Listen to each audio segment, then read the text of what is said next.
to another video, and look what we've got on the bench today. This is a Vox AC30 chassis. I've not got the case here, just the chassis. This is a 1963 and this looks to be 100% original. Nothing's been changed on it from what I can see at a glance, so I thought we'd have a look over this and do a part 1 video. Where do we start? Well, it's got a lovely copper top, as you can see here. We hone in, and that's in really good condition. It's a bit dusty, but we just go across and we can have a look there.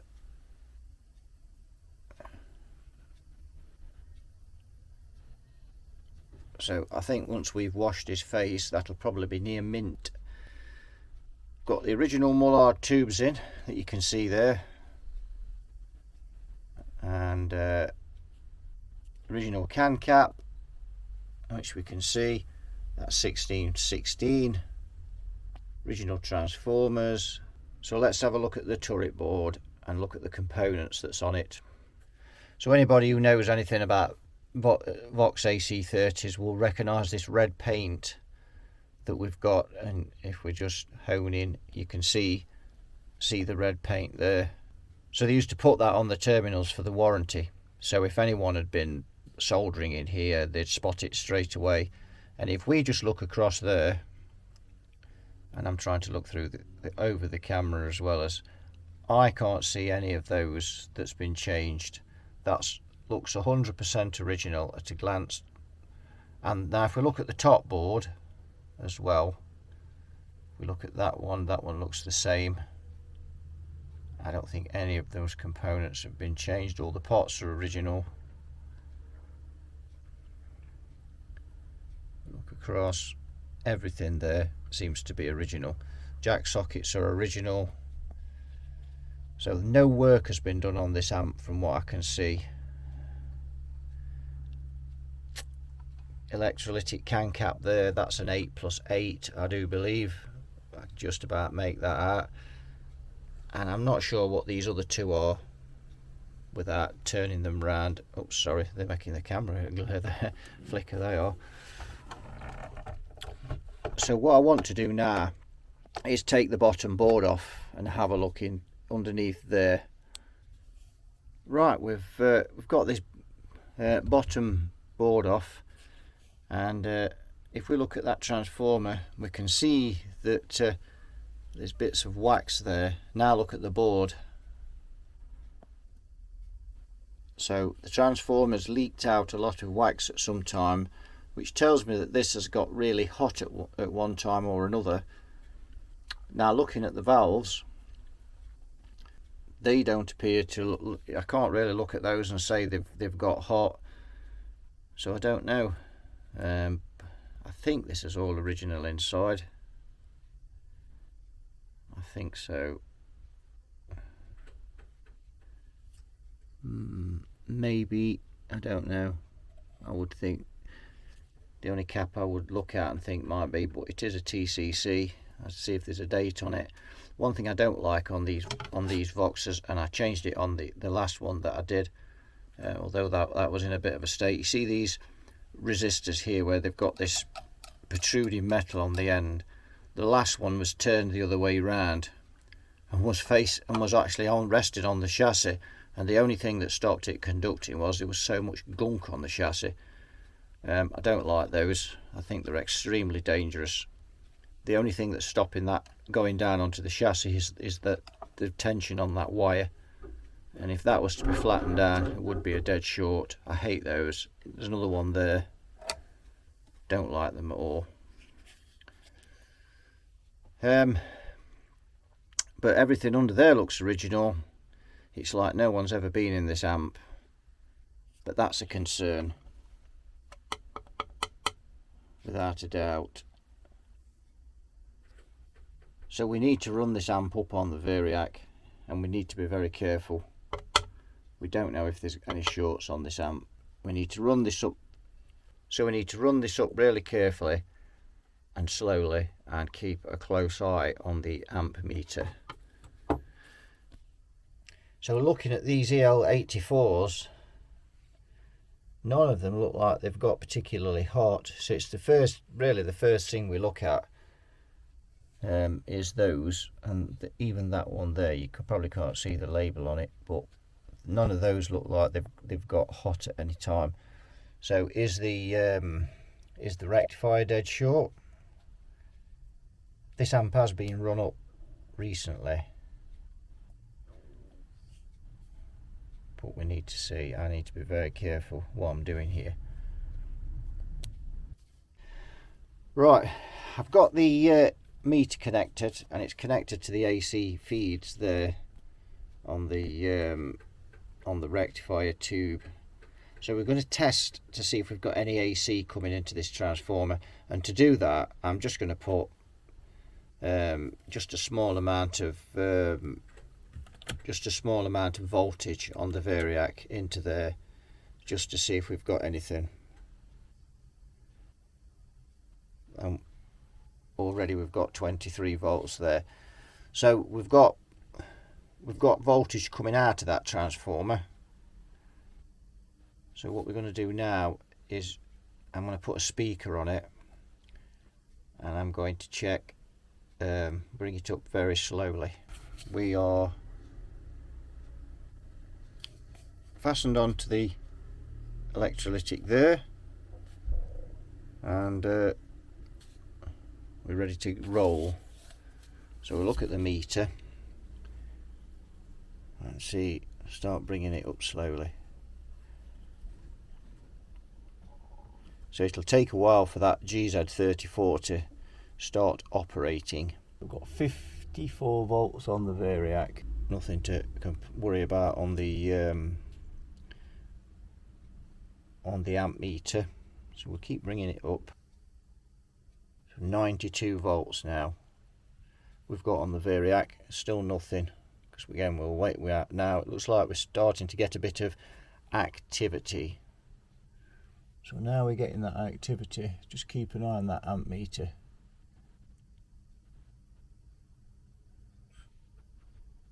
So at 128 milliamps at the minute, but that is including the variac,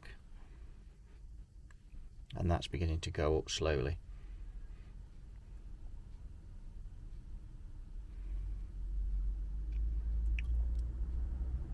So we're going to let that build.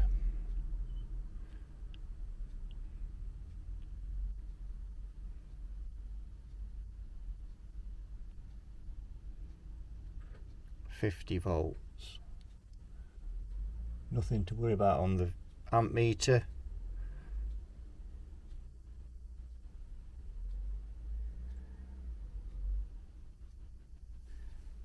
So that's going up. 92 volts on the variac, and we're climbing 120 and climbing 132 milliamps. So we're not drawing any excessive current yet, and there's nothing looking dead short on this, because I would have thought with that sort of voltage we would have seen problems.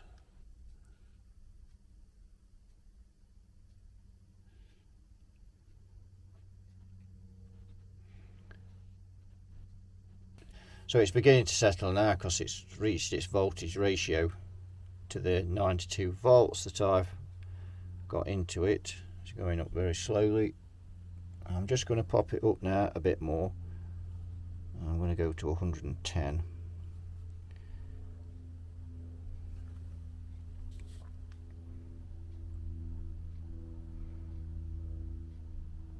Can't hear any sound, because all I can hear is that aeroplane, which you can no doubt hear. 142 milliamps now on the amp meter. So we've just gone over 120 volts now, and we're drawing 150 milliamps, and we've reached 200 volts just about on there now.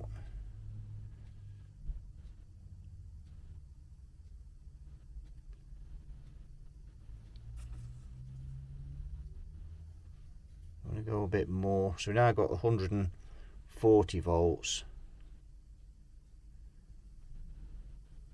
And you can see that's beginning to drop because we're getting the valves conducting. So now we need to keep an eye on that ammeter. 178 milliamps.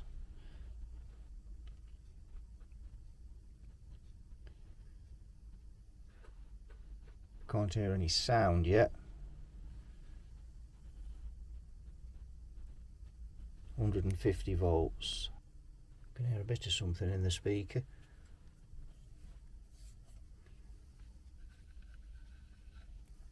Let's just aha, we've got life. It's very the pots are very crackly, but we've got life. So that wax has probably been there a number of years. Whether it's just got really hot and drained out, but that transformer seems okay. We're drawing 250 milliamps now, which is quite low given the fact that we've got 4 EL84s burning away in there. But we are only at 154 volts on the variac, and you can see we've got 231 volts. So I'm just going to keep it at that for a minute so nothing appears. So nothing's getting hot. Got a bit of frying.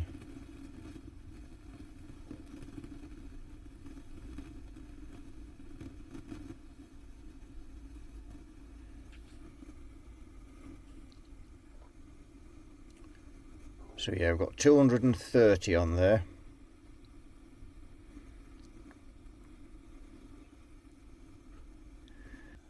There's no issues with this being over biased for any reason. Certainly not showing that on the amp meter. Right, let's just go up a little bit more.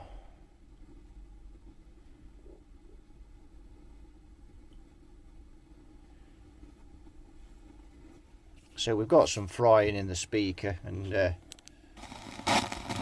you'd expect that really, wouldn't you? This thing's been sat for a long time.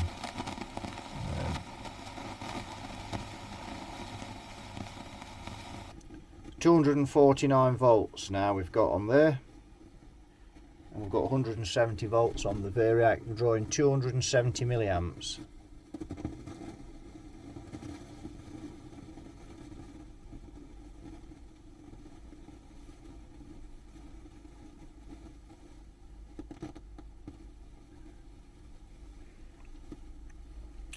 So the transformer's good, we know that, and I think that's where I'm going to leave it. I'm not going to push this because of these capacitors. I think that'll do it at 170 volts. We know the transformer's working, so we've got no issues there. So, what's the story with this amp then?